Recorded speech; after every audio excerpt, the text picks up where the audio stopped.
নমস্কার বন্ধুরা, শুভ সকাল। সবাই কেমন আছো? আশা করি সবাই ভালো আছো। আর সকাল সকাল মা আমাকে দিয়ে দিয়েছে, দেখো ডাব্বা। কী বলো তো এর মধ্যে আছে? ওফ, আর ভাল লাগে না, সকালে উঠেই এই খেতে হবে। মা দিয়ে দিয়েছে নিম পাতার গুঁড়ো, চলো খেয়ে নি। বাবারে, নিম পাতার গুঁড়ো খেয়ে সকাল সময় আমার মুখটা হয়ে গেল তিতা।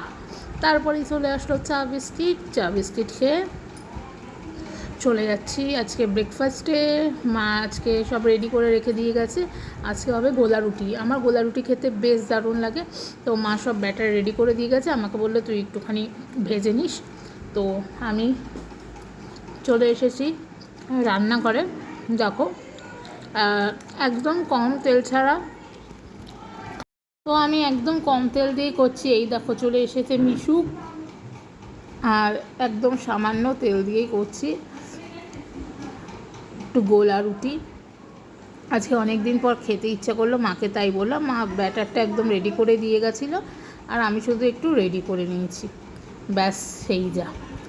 তো আজকে খুব সকাল সকাল গিফট পেয়ে দারুণ লাগলো। এই যে দেখছো এই আসনটা, আমার বোন যে স্টুডেন্টকে পড়ায় তার ঠাম্মা আমার বোনকে এই আসনটা গিফট করেছে।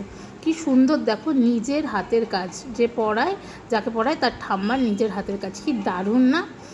আর এরপরে আমি নিয়ে নিলাম, চলো গোলা রুটি খেয়ে নিই। দারুণ হয়েছে খেতে। লাইক কমেন্ট শেয়ার করে দিও সবাই, ঝটঝট করে সোনার সংসার চ্যানেলটিকে সাবস্ক্রাইব করে দিও। টাটা, ভালো থেকো, সুস্থ থেকো।